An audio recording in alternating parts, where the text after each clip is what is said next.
Hey everyone, welcome to our deep dive.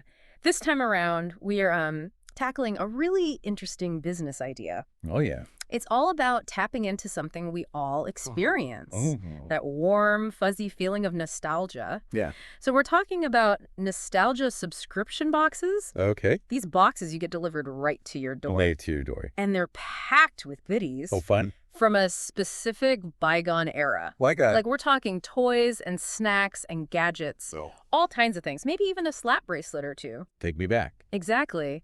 And our source material points out this really interesting phrase, Yeah. nostalgia sells. It's true, But the question is why? right? Like, what makes it more than just a fun trip down memory lane Exactly. into an actual viable business strategy? So I'm curious, from your perspective, how does nostalgia operate on that deeper level? Well, it's really fascinating how it's more than just remembering the good old days, right? Right. It's about tapping into those core feelings, Mhm. that comfort and security that we associate with certain periods in our lives. So it's not just about the stuff itself, No. but the emotional connection. The feelings they represent, exactly. Okay. So in today's world, where things are constantly changing and everything feels a bit uncertain, Yeah, a little chaotic. do you think those feelings of familiarity and comfort are even more powerful now? I think so.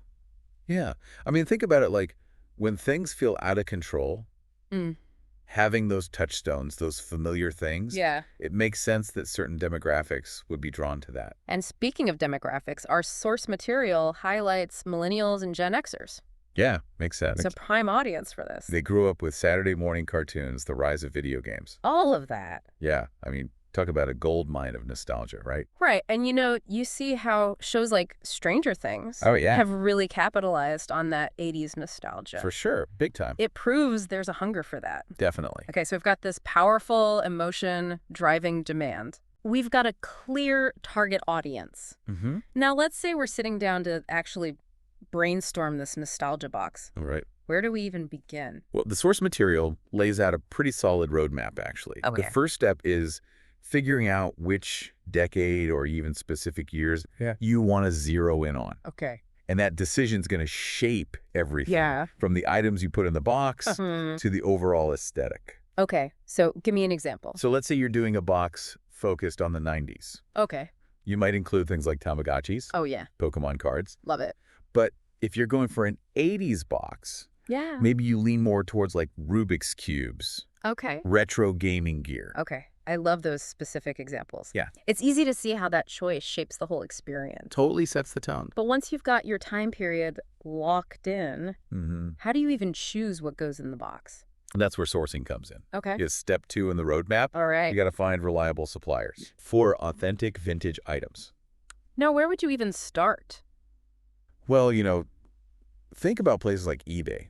Oh, yeah, online. Yeah, online marketplaces. Yeah. Or connecting with wholesale suppliers Okay. who specialize in retro goods. So there are people who just deal in this stuff. Oh, yeah. Or you could reach out to artists or creators Oh, interesting. who make items inspired by that era. So a mix of authentic vintage and then... Yeah, and kind of modern takes on it. I like it. So there's a whole treasure hunt involved For sure, it can be a lot of fun. before you even pack the boxes. Yeah, the hunt is part of the fun. I can see how this would be a passion project for the right person. Absolutely, someone who really loves this stuff. Okay, so let's say you've got a mountain of awesome retro goodies. Okay, big pile. How do you make sure each box feels tailored to the person getting it? So that brings us to step 3, subscription tiers. Okay, tiers. Yeah, this is where you can offer different levels of subscription Okay. to cater to different budgets and interests. So like a basic level and then... Yeah, like a basic tier could include just a few core items from the chosen decade, but then you have like a premium tier Okay. with more exclusive or rare finds. Oh, wow. You could even do themed tiers, Oh, fun. like a gamer box or a 90s cartoon box. So really notch down. Exactly. I like that it gives people options. Yeah, you give them choice. It lets them choose their level of nostalgia. Exactly. How deep do they want to go? All right, so what about personalization beyond just the overall theme? Yeah, good question. Is there a way to make each box feel truly unique to the person? That's where step 4 comes in. Personalization options. Okay, so how do you personalize a nostalgia box? Well, you could let customers choose their preferred decade or themes, Okay. or even have them fill out like a fun little questionnaire Oh, fun. about their favorite childhood memories. Okay. So you can really tailor it to them. So it's like their own personal version of the past. Exactly like a time machine just for them. I love it. Okay, so you've got this box packed with nostalgia, perfectly tailored to the recipient. Mm-hmm. Now, how do you get the word out? Ah, that's the big question. How do you market this thing? So that's step 5. Yeah. And it's arguably the most crucial marketing the experience. Because you could have the best box, You could. but if nobody knows, Doesn't matter. it doesn't matter. So how do you bottle up that warm, fuzzy feeling and market it? That's the challenge, right? Yeah. Well, our source material had some great suggestions. Okay, like what? Like sharing testimonials from happy customers, Okay. people who felt like kids again when they opened their box, Mm-hmm. posting those really eye-catching unboxing videos Oh, yeah. on social media to generate buzz, Mm-hmm. and partnering with influencers Makes sense. who already have that connection to the retro themes. All right, so you're building a community around the shared love of the past. Exactly. Our source material also had some interesting SEO and marketing tips. Oh, yeah, those are important. Like they were talking about specific keywords. Oh, yeah, like the what? Like using retro subscription box or nostalgia gift ideas. Makes sense. Things like that, so that when people are searching, they find you. You got to make it easy for them to find you. Exactly. And don't underestimate social media. Which platforms were they highlighting? They were really talking about Instagram and TikTok. Those visual ones. Yeah, exactly. Makes sense. Because you can really showcase the visual appeal. Okay. So it sounds like building a successful nostalgia subscription box is about more than just curating cool stuff. There's much more than that. It's about tapping into that emotion. Yeah. Crafting a personalized experience. For sure. And marketing it in a way that really resonates. It's all connected. Yeah. And we've laid the groundwork here, but there's still so much more to explore. Oh, yeah. Tons. In the next part of our deep dive, we'll get into the nitty-gritty of branding, building a loyal customer base, Can't wait. and creating that unboxing experience that truly wows people. Should be fun. All right, so stay tuned. We'll be right back. Welcome back to our deep dive into the world of nostalgia subscription boxes. Last time we talked about the powerful emotions behind this business idea. Yeah, those warm, fuzzy feelings. And how to really pinpoint your target audience. It's all about knowing who you're talking to. So now let's shift gears a bit. Okay, where are we headed? Let's talk about building a brand. Branding's so important. That really captures those retro vibes. Yeah, how do you bottle up that nostalgia? So more than just a catchy name, right? Oh, yeah, it's much more than that. What are the key ingredients for a nostalgia box brand that pops? Well, authenticity is huge. Okay, authenticity. You want to transport people back in time, Yeah. not just give them a cheap imitation. Right, so how do you achieve that authentic feel? Or think about those visual cues, Okay. the things that instantly evoke a certain era. Give me an example. So let's say you're focusing on the 90s. Okay, back to the 90s. Maybe your logo uses bright neon colors, Oh, yeah. bold graphic patterns, inspired by like classic video games or cartoons. Yeah, I could see that. Like those old school platformers. Totally. Or if you're going for the 80s, Yeah. maybe you draw inspiration from like iconic movie posters, Yeah, okay. album covers from that era. Oh, yeah, those classic 80s vibes. Yeah, big hair synth music. I love it. It's all about capturing that essence. But it goes beyond just the visuals, right? Oh, for sure. What about the language you use? Language is huge. Okay, how? Think about the way you describe your boxes, Mm-hmm. the tone of your social media posts, Okay.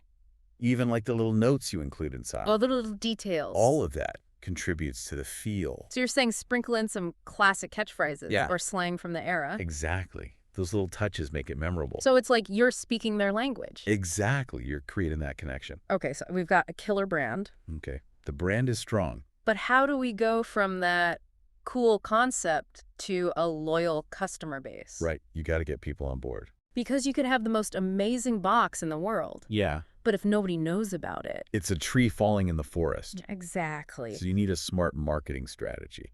Okay, so where do we start with that? Well, we touched on social media before. Yeah, Instagram, TikTok, Those are key. especially for those visuals. You got to showcase the boxes. Right, but it's got to be more than just posting pretty pictures, right? Absolutely. You need to go deeper.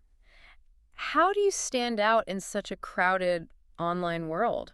Well, think about creating content that goes beyond just product promotion. Okay, so not just, here's our box, buy it. No, give them something more. Like what? Share some behind-the-scenes glimpses Okay, I like that. of your sourcing trips. Oh, so show them the treasure hunt. Exactly.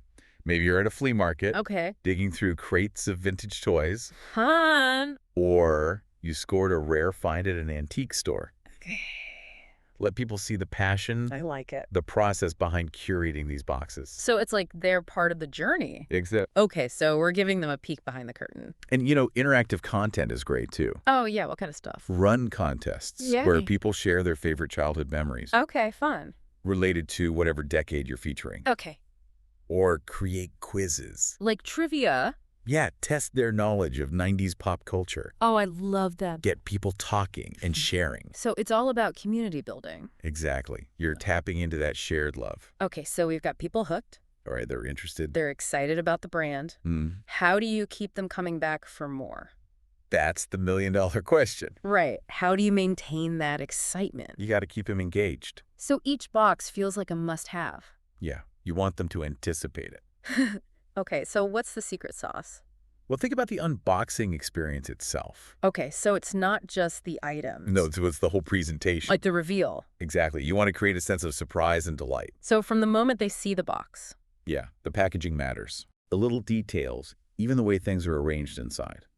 So you're saying presentation is everything? It all adds to that wow factor. Okay, so we've got this beautifully designed box Yeah. packed with awesome retro goodies. Yeah. But how do we make sure the items themselves are top-notch? Right, they got to be good. Worthy of that wow moment. That's where your expertise as a curator comes in. Okay, so it's not just about finding any old thing. No, you need a keen eye for detail. Mm-hmm. You got to make sure each item is authentic, Okay. in good condition, Mm-hmm. and truly representative of that era. So you're looking for quality and authenticity. Absolutely. And a good mix of items. What kind of mix? Think about including those instantly recognizable things, Okay, the iconic stuff. but then sprinkle in some more obscure finds. Oh, I like that. Things that will spark curiosity. Like, I totally forgot about this. Exactly. Those are the gems. And I'm also thinking about the educational aspect. Oh, yeah, that's a good point. Could you include, like, little cards with fun facts about the items? Yeah, or about the decade itself. So it's not just a box of stuff. No, you're giving them context. It's an experience. It's a little history lesson. I love that. And don't forget those little personal touches. Oh, yeah, like what? A handwritten thank you note. Okay. A small bonus item related to the theme. So going the extra mile. Those little things make a big difference. It makes people feel valued. Exactly. It's more than just a transaction. All right, so we've got branding, marketing, the unboxing experience. Yeah, we're hitting all the points. What about the behind-the-scenes stuff? Oh, logistics. Yeah. How do you manage inventory, shipping, all those details? That's where organization is key. Okay, so systems are important. You need a system for tracking inventory, Mm. processing orders, and making sure things get delivered on time. So it's not just about the fun stuff. No, there's a lot of work that goes into it. Can you handle all of that yourself? Well, for a smaller operation, maybe. But as you grow, you might want to think about a fulfillment center. Okay, what's that? It's basically a company that specializes in subscription box services. Oh, so they handle all the packing and shipping. Exactly. So you can focus on the creative side. Yeah, that's the fun part. Okay, so what are some of the challenges you might encounter? Oh, there are definitely challenges. In the nostalgia box world, Yeah, like any business. how do you overcome them? One of the biggest is sourcing, Okay, sourcing. especially if you're dealing with vintage items. Right, finding those treasures, It's not always easy. especially if they're not in production anymore. Exactly. So you might have to get creative.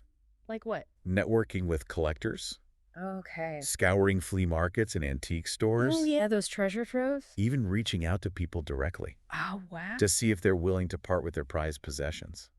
So it's like a constant hunt. It can be a lot of fun, but also challenging. Okay, so what about pricing? Hmm? Ha! The money question. How do you make sure you're offering a good value, Hmm. but also making a profit? Right. You got to find that balance. So how do you do that? Well, it takes careful planning and analysis. Okay, break it down for me. You need to factor in the cost of the goods, Okay.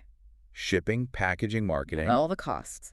and then your desired profit margin. Okay, so it's not just about marking things up randomly. No, you got to be strategic. And what about those different subscription tiers we talked about? Oh, yeah, those can be helpful.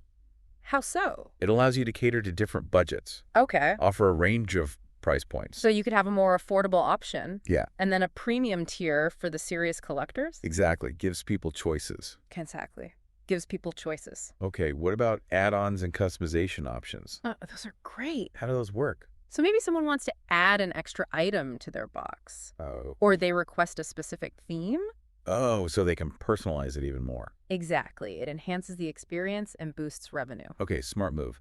Yeah. What about the legal side of things? Yes, the legal stuff. Are there special considerations when you're dealing with vintage items? Definitely, especially with copyrighted material. Okay, like what? Music, movies, branded merchandise. Oh, yeah. You can't just use anything you want. Right, you gotta be careful. So what do you recommend? Talk to a legal expert. Okay, so get professional advice. They can make sure you're complying with all the rules. So you don't end up in trouble. Well, exactly. It's better to be safe than sorry. Makes sense. Oh, okay. We've covered a lot. We have Branding, marketing, sourcing, legal stuff. all the important bits. Any final advice for someone launching a nostalgia box business? Don't be afraid to experiment and get creative. Okay, so don't be afraid to try new things. Exactly. The beauty of this model is you can constantly evolve, Mm. adapt to trends and feedback, Oh, try new themes, partner with other brands, okay. find unique ways to engage your audience. So it's all about innovation. The possibilities are endless. I love that spirit. So it sounds like this is a business built on passion, Oh, absolutely. creativity, a genuine love for all things retro. If you don't love it, it's not going to work. And in the final part of our deep dive, Yes, the grand finale. we'll explore how to turn that passion into a sustainable and fulfilling venture. Can't wait to dive into that. Welcome back to the final part of our deep dive into nostalgia subscription boxes. It's been quite a journey. It has. We've covered so much ground. From the psychology of nostalgia Yeah. to all those nitty-gritty details of creating and marketing these boxes. But before we wrap up, I think it's worth taking a step back Okay. and looking at the bigger picture. The big why. Yeah, we've talked about how nostalgia sells, but what's the deeper meaning behind it? Why are we so fascinated with the past? Exactly. It's a good question. What are your thoughts on that? Well, it's definitely about more than just, remembering old toys and TV shows. Right, so it's deeper than that. It goes beyond the surface. What is it about nostalgia that really speaks to us? Think about the feelings it evokes. That joy wonder, a sense of innocence, Those core feelings. that we associate with certain times in our lives So it's like a longing for simpler times. when things felt less complicated, maybe. Yeah. Yeah. And in today's world where things feel so overwhelming, Yeah, so much going on. do you think those feelings of comfort and familiarity are even more potent? I think so. Mm-hmm. I mean, when everything feels chaotic, Mm-hmm. having those touchstones, Yeah. those familiar things from the past, It's grounding. it can be very grounding. So are you saying that these nostalgia boxes are offering a kind of emotional escape? I think in a way, yeah. How so? They're giving people a tangible connection Okay. to a time and place that holds positive associations. Mm-hmm. It's a chance to reconnect with a part of themselves. That they might have lost touch with. Exactly. I like that idea. Yeah. It's like a form of self-care. I love that perspective. Nurturing your inner child. And it's important to remember that nostalgia isn't static. Okay, how so? It evolves as we do. What do you mean by that? What might trigger nostalgia for someone in their 20s Yeah. could be totally different for someone in their 40s or 60s. Right.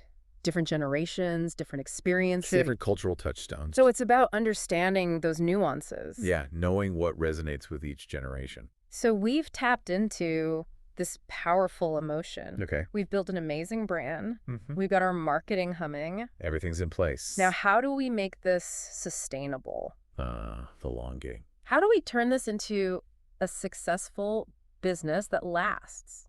That's the real challenge, right? It is. It's about finding that in balance between. between honoring the past Okay. and embracing the future. So you can't just dwell in the past. No, nostalgia is powerful, Mm-hmm. but you can't just keep replicating the same thing. So you're saying you need to be innovative, Find ways to reinterpret it.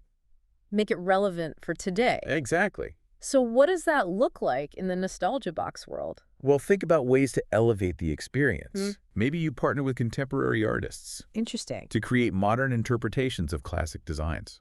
So like a fresh take on something familiar. Yeah.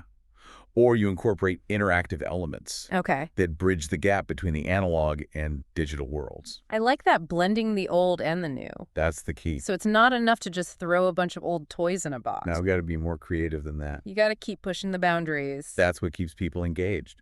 So it sounds like building a successful nostalgia subscription box business is about more than just selling products. It's about understanding that emotional power of the past Mm.